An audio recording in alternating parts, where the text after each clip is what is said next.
His Tinder profile said he was 45, but he looked to be in his early 30s at most. Looking for a sugar baby. $700 weekly, no sex.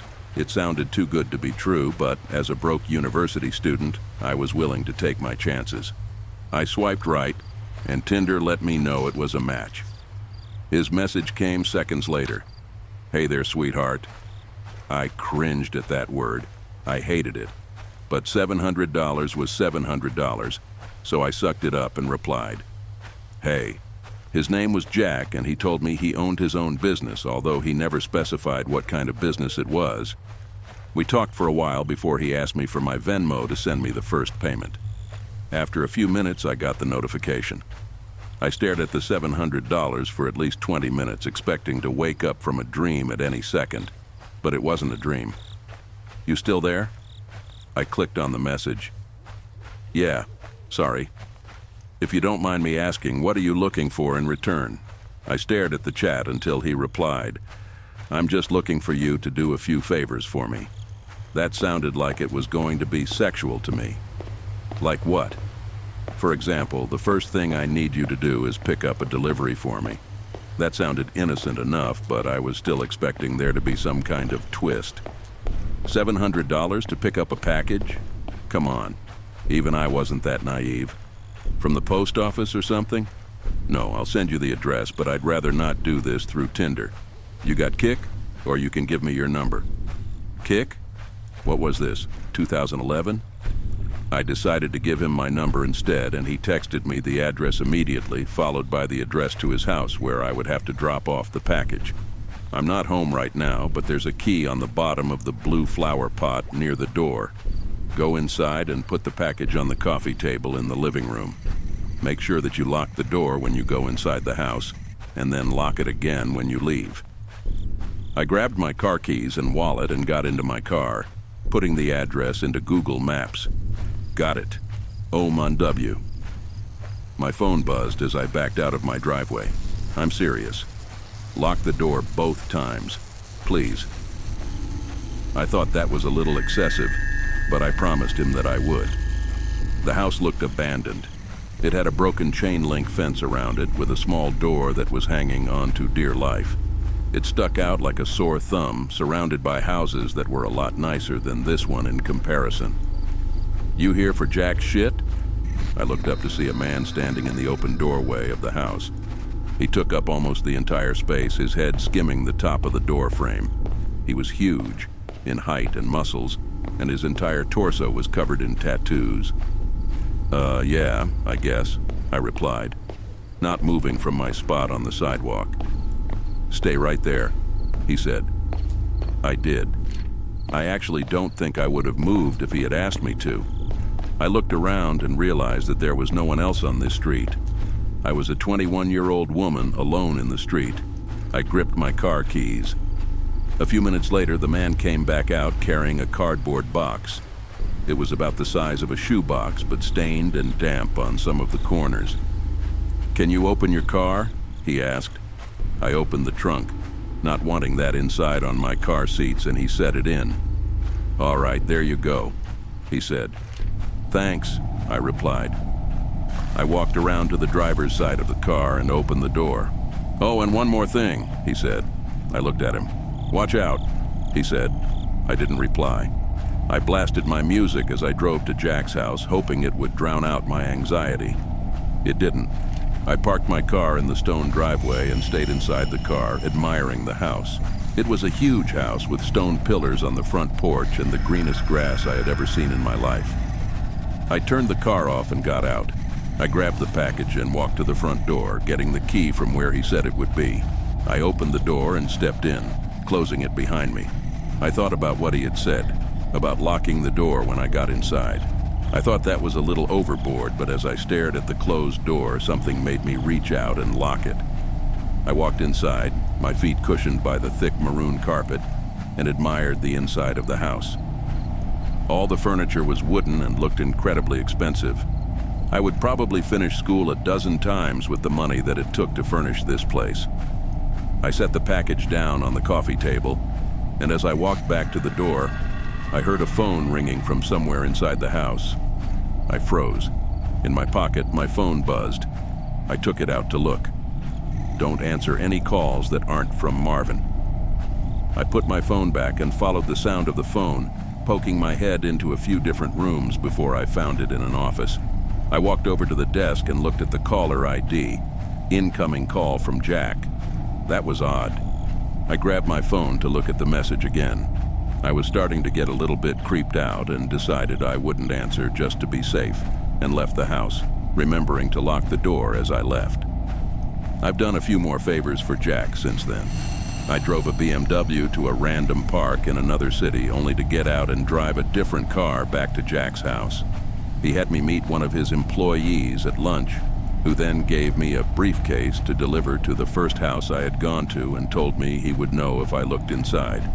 On several occasions, he asked me to drive down to that same house and stay with the guy, whose name was Julio, for a certain amount of time. In total, I've made around $3,500. Most recently, Jack asked me to stay in his house overnight. I woke up to a text message from him. I need you to spend the night at my house. I hadn't ever seen him in person, but I had talked to him on the phone a few times. He proceeded to tell me he would pay me $1,000 to spend the night at his house, provided that I followed a few rules. I drove to his house that evening. The driveway was empty, and it normally was, but the porch light was on. I walked up, unlocked the door, went inside, and then locked it again. Everything in the house looked the same. Jack had told me over the phone that he would leave the list of rules on the dining room table. I set all my stuff down in the living room. My bags looked like garbage compared to the fancy furniture in there. I wandered into the kitchen and then to the dining room. Sure enough, there was a piece of paper on the wooden table, held down by an empty glass. Lock the door when you come in. Only answer calls from Marvin. Don't turn on any faucets between 9 p.m. and 11 p.m. Don't open the door for anyone, no matter who they say they are, after 10 p.m. If the door to the closet at the end of the hall is open, sleep in the library. If closed, sleep in any of the bedrooms. The gardener comes at midnight. If he starts knocking on the windows, hide. Turn the TV on and let it play on static through the night. Do not forget to do this. Help yourself to anything in the fridge. I'll pay you in the morning. Good night. I made sure to follow all the rules. To be honest, I was regretting my decision. But seeing as I was already here, and I was getting paid, I decided to stay anyway. I figured as long as I followed all the rules, I'd be perfectly fine. Still, it felt a little odd. What was this? A haunted house? Nevertheless, I lounged around the house for a few hours, as I was planning on going to sleep around 9, since that's the time that all the weird shit would begin to happen. At 8:50, I brushed my teeth, using the faucet for the last time before 9. I checked the closet in the hallway, and upon seeing that it was open, I moved my stuff into the library and got ready to sleep on the couch. I locked the doors just in case and laid on the couch, scrolling through my phone. I hadn't gotten any more messages from Jack, and I started to think up scenarios and reasons as to why he had such strict, peculiar sets of rules in his house. I had dozed off at some point because at exactly 10:16 p.m., I was woken up by the doorbell ringing. I was about to get up to check, but then I remembered the rule. Don't open the door for anyone, no matter who they say they are. After 10 p.m., I stayed on the couch, trying not to move, paranoid that they would hear even the slightest sound. "It's the police, open up." I didn't move. "Hello? It's the police. Open up or we're coming in." I still didn't move, but I could hear my heartbeat in my ears. There was silence for a while after that. Then the doorbell rang again. "Hey, it's Jack, let me in." It sounded like Jack, but still, I didn't get up. He would have a key, wouldn't he? Why would he need me to let him in? This continued for almost a full hour. Different people would ring the doorbell, announce themselves, and then disappear when I didn't respond. I was finally able to fall asleep, and the gardener never came. When I woke up the next morning, I heard someone in the kitchen. I got up slowly and unlocked the door as quietly as possible, taking my phone with me and walking across the living room and into the kitchen. I stopped at the entrance and peered in. It was Jack. He was standing in front of the stove, stirring something as the coffee machine brewed coffee on the counter behind him.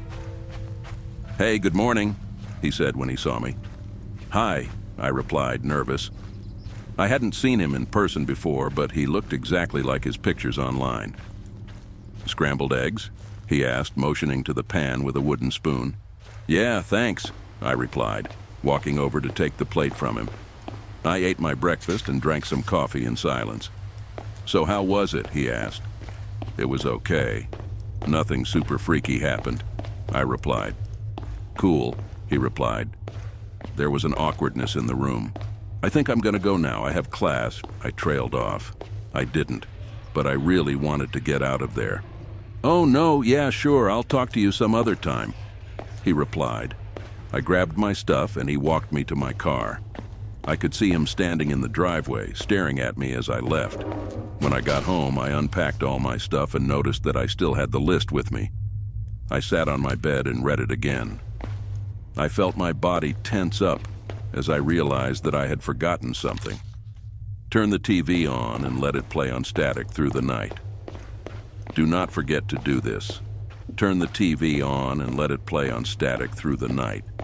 Do not forget to do this. Do not forget to do this. I stared at the words on the page until they lost meaning. Beside me, my phone buzzed, snapping me back to reality. It was the $1,000 payment. I looked at my phone and then back at the list. Maybe it wasn't an important step. As I was thinking this over, a text from Jack came in. "I'm not in town right now. I should be back next week, so you're free from running any more errands for me until then. Just sent the payment. Go do something fun."